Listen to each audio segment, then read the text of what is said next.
Jail.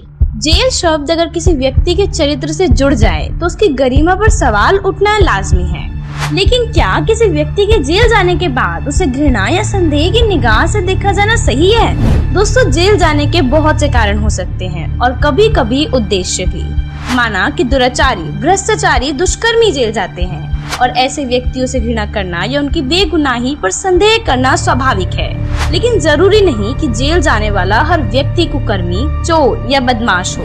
कुछ लोग परमार्थ और समाज सुधार के उद्देश्य को पूरा करने के लिए भी जेल जैसी प्रताड़नाएं स्वीकार करते हैं। जहां एक तरफ भगत सिंह, सुखदेव, राजगुरु जैसे देश प्रेमी हंसते हंसते फांसी चढ़ गए, तो वहीं दूसरी ओर महात्मा गांधी जैसे राष्ट्रपिता भी जेल का कष्ट सहकर परमार्थ में जेल जाने की मिसाल कायम कर गए। श्री कृष्ण जी का तो जन्म ही जेल में हुआ था, लेकिन फिर भी इंसान आज उन्हें भगवान मानकर पूजता है।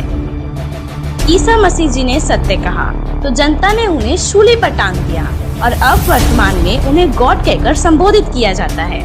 इसी प्रकार गुरु नानक देव जी को भी उस समय बाबर की जेल में रखा गया। दोस्तों, 15वीं शताब्दी में पोलैंड देश के निकोलस ने शोध में पता लगाया कि धरती घूमती है, लेकिन इसी जनता ने निकोलस को झूठा बताकर उसे फांसी पर चढ़वा दिया।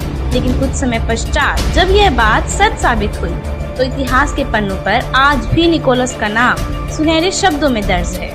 वास्तविकता तो यह है कि जब कभी भी किसी महापुरुष ने जनहित में किसी सत्य को उजागर करके जनमानस को सच का आईना दिखाना चाहा, तो उसी जनता के द्वारा उन महापुरुषों को प्रताड़ित ही किया गया।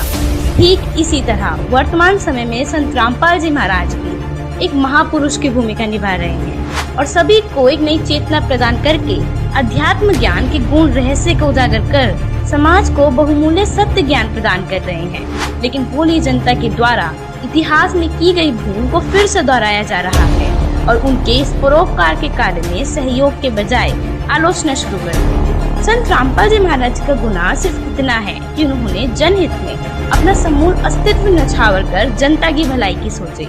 उन्होंने घर परिवार में सक्षम होते हुए भी समाज को अपना संपूर्ण जीवन सौंप दिया और इस परोपकार के कार्य में समय अभाव के चलते इंजीनियर की नौकरी को भी त्याग कर मानव समाज को दुखों के चंगुल से छुड़ाने और घर घर तक सद्भक्ति का संदेश पहुंचाने की ठान ली। दोस्तों, संत रामपाल जी महाराज जी ने वह सद्भक्ति जनता को बताई जो अनादिकाल में किसी भी ऋषि, मुनि, संत, महंतों को समझ में नहीं आई और न ही इस रहस्य को समझने या समझाने में वह सक्षम रहे, जिसके परिणाम स्वरूप अन्य नकली धर्मगुरुओं की अज्ञानता की सच्चाई समाज के सामने आने लगी, जिसे बुखलाकर वो सब संत रामपाल जी महाराज के खिलाफ साजिश रचने लगे। संत रामपाल जी महाराज ने सभी धर्मों के पवित्र सदग्रंथों जैसे वेद, शास्त्र, कुरान शरीफ, श्री गुरु ग्रंथ साहिब और बाइबल आदि का गहनता से अध्ययन किया और यह पता लगाया कि आखिरकार असली सद्भक्ति विधि और मंत्र क्या है, जिससे मनुष्य सुखी भी होंगे और पूर्ण मोक्ष पाकर जन्म मरण के भयंकर रोग से पूर्णतः छुटकारा पा सकेंगे। यह रहस्य संत रामपाल जी महाराज के अतिरिक्त कोई नहीं जानता, जिस कारण वर्तमान के नकली संत, महंत, कथाकार, अज्ञानी धर्मगुरु, शंकराचार्य और अध्यात्म के नकली ठेकेदारों को अपना पतन प्रत्यक्ष दिखने लगा।